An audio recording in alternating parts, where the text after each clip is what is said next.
Hello, my name is Roger Metab. Thank you for watching this video. It's about the conclusion of the Marthe Project. This project started in February last year, 2012, while I was doing research for this book, Love Always Wins. This book is now finished and it's available. Part of this book covers my childhood experiences, and when I was about 9, I became very ill. Was in hospital for a very long time, and while I was in hospital, I was befriended by one of the other patients, 11-year-old Kerry Godwin. And basically, Kerry saw me through the illness and looked after me and read books to me and sat with me, told me that I wasn't going to die as I thought I was. So I had to obviously mention Kerry in this book, and I tried to do some research to find out where Kerry was, dedicate my book to Kerry, because I was very grateful for the fact that Kerry, kept me alive and kept me going. Medicine and treatment is not the only thing that we need when we are ill, especially when we're children. We need to have faith and the will to survive. And without this strength, you might go the other way. So I believe that Kerry, in a sense, probably saved my life. While I was looking for Kerry Godwin, I came across a picture of a little girl called Marthe, who died a very long time ago, in 1886. And I became intrigued by this picture, and I wanted to know who she was. So I started to make inquiries, and then it kind of became more and more complicated and more involved. But it did result in this book, which is published this month, and as you can see, it's a fairly thick book. Considering that Marthe only lived for 18 months, this is quite an achievement for somebody like me to write 500 pages. That's about 90,000 words about such a brief life, but the words just came out. The book has got a lot of illustrations. I just flicked through the book here, and you can see that there are quite a lot of illustrations. There's it's quite difficult with the webcam. There's Roger Soulon. Roger, if you're watching, thank you very much. Merci beaucoup, mon ami. That's the only French that I know, by the way. A lot of people helped, actually. And it was a privilege to meet so many people who had a heart that was big enough to encompass a life that had left our world so long ago. I'm very grateful to another Marthe that I met in Belgium. This is a Marthe that's quite happily still breathing. Marthe Jardinier, my friend from Leuven, I'd like to say thank you very much for all the research that you did for me about Marthe's sisters. Managed to find the information about little Emily Thiry. And what this Marthe Jardinier found was that Emily was born on the 30th of January 1879 and died on the 30th of January 1879. And Marthe then went along to the Civil and Population Census Office at the Rue des Tanners and traced Emily's burial location. This took us all by surprise. We found that little Emily was just a few meters away from her sister Marthe in Park 22 at the Cimetière de la Ville in Brussels. By this time, I had made an application for family rights to Marthe's grave because the grave was under threat, and I got some diplomats to give me a voice in the Belgian government. And I was heard, and I received the responsibilities for Marthe's burial as a member of her family, because the State Civil Population Office, not the archives, but the office at Ibukia, they had a search and they found that Marthe Esther has no living relatives, and that Hector was the only son of an only son, and that Marthe's sister Helene, who we are still trying to trace, either didn't have children or sadly they died. There was no issue. So somewhere along the line, this family's bloodline disappears, and there are no living members of that family today. Having won the rights to Marthe's burial as a member of her family and speaking on their behalf, as I was then empowered to do, I challenged the plans for Park 22 because the cemetery wanted to reuse the field for new burials.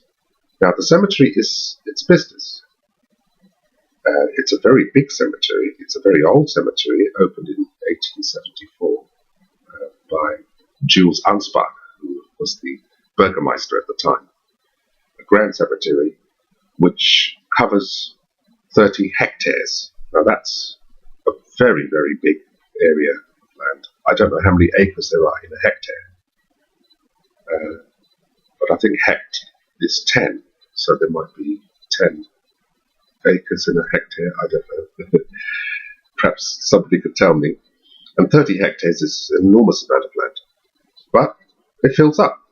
And Park 22, which is one of about 40 parks in the cemetery, has got 1,000 plots roughly, and there are 2 burials in each plot, so that's 2,000 people. The graves are there for a determined time. The tenancy or occupancy, or as they call it, the concession, expires at some time. So when Hector, Marthe's father, paid for the concession, he paid for a number of years, and after that the concession expired. All the concessions on all the graves in Park 22 have now expired. And under the law, the cemetery can reuse the land, which basically means that they put up these screens, they dig up the remains, and they are disposed of. And then the pits are resold to families. But when I won the right to Marthe's grave, I then put an injunction in to stop the remains from being disturbed until we could reach a decision about what to do. So what happened then was that they had to halt the plans for Park 22, and they were suspended indefinitely. So now that when I discovered that Marthe's sister Emily was also in Park 22, I decided to apply for the rights to her burial as well, in order to protect and preserve the burials for those 2 little girls. I'm now in a negotiation with the cemetery from quite a strong viewpoint, where I'm holding the ticket, if you like. And I said, look, you can reuse the park, but I need to move the little girls, and if we can move them to another part of the cemetery, and if you will give me a perpetual concession, which means that the graves are undisturbed forever, I said, I will pay for the memorial headstones. So I telephoned my friend Perry Scott, and I said to him, look, Perry, I need 2 granite headstones. That granite will last a lot longer than marble. Marble lasts about 100 years, and then it sort of starts to dissolve, and all the lettering on the stones disappears, and you don't know who's buried there. But granite is more or less permanent. How the hell we're going to get 2 heavy granite blocks to Brussels, I don't know. But that's another problem. What I'm trying to do is to get funding from the cemetery, from the huge amount of profit that they will make, which could be hundreds of thousands, if not millions of euros, to move Marthe and Emily to a new location, and to be in that location with a protected status so that they can't be disturbed forever. And then for these stones to be placed there so that the people of Brussels who have started visiting Marthe's grave can still go and visit her, because Marthe has become very well known in her country. Why not? She's one of their children. And I'm very deeply touched by some of the comments and the telephone calls that I've had from the people of Brussels, and some of them saying that they've been to visit Marthe's grave. The cemetery did at one time try to dodge the issue by claiming that Marthe was not in Park 22, which surprised me. And they said that she was in Park 24-25, which used to be Field U, and that Emily is in Park 20. So I went back to the records, excuse me, and I checked, and I didn't believe that, because it was a very good try. I realised that there's a lot of money at stake for them, but it's that didn't work. So where does that leave me? Right, okay, the Marthe DVD has been completely reworked. It's an hour and 15 minutes, and it's available by mail order. Oh, by the way, if anybody has any problems getting hold of the books or the DVD, send me an email. My email address is in the Marthe Project update, the video, and I'll send you details of where you can get the book. The book is $39.95 plus $4.95 postage and packing, and all profits will go to Great Ormond Street Children's Hospital, as I discussed before, to buy 2 pediatric kidney dialysis machines to save those precious lives. Every penny, Great Ormond Street Children's Hospital, and childhood leukemia research, because that was the cause of death for my friend Kerry. God rest his soul. We only have a few loose ends to tie up. We have to find out what happened to Marthe's father, Charles Hector, what happened to Marthe's mother, Josephine Mathilde. They were divorced. Mathilde left to live in a nearby suburb. We don't know what happened to them after that, and hopefully the people of Belgium, and particularly Brussels, who are searching on our behalf, will tell us very soon. When we find out the whereabouts of Helene, and if she did marry and have children, and what happened, then that will be the conclusion. So we will have one concluding video, and then the conclusion. I've had some requests from some very dear friends of mine and from my family with regard to my former partner, who appears in some of the photographs on the YouTube videos.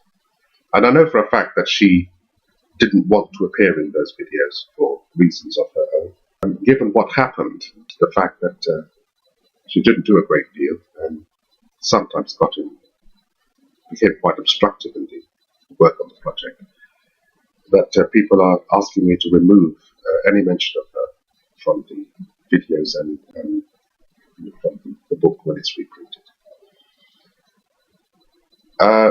I've decided that I will leave the videos online. For those of you who want to know about the relationship, there are 2 videos, which conversations that we've had, the emails that were sent out by my former partner are there for you to read, and you can make up your own conclusions about what happened subsequently, what was going on.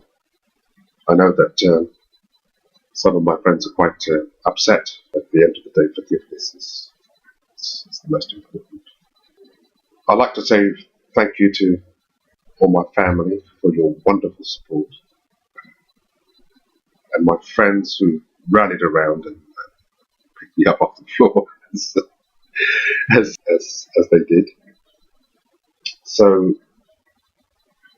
just in closing, I'd like to say thank you very much for your interest, for watching this video and for the other videos. Thanks to Chloe, thanks to Marthe, Mr. Singh, Roger, and the other Roger, the two Rogers. There's three of us now.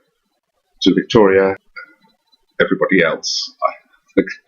I'll be here half an hour if I had to sit here and think of everybody, so I apologise if I didn't specifically mention anyone's name. But read the book. If it weren't for Paul Frecker, hello Paul, if it weren't for you, I wouldn't have known about Marthe. The world wouldn't have known, so thank you too. Remember, not just her, but all the other hundreds, thousands of people whose names have been lost in these very old memento mori photographs. So it took a lot of effort, a lot of work, a lot of money just to find the name for one of them. And the rest of it, I've done my bit. Right? The rest of it is up to you folks. So happy hunting. Bye bye.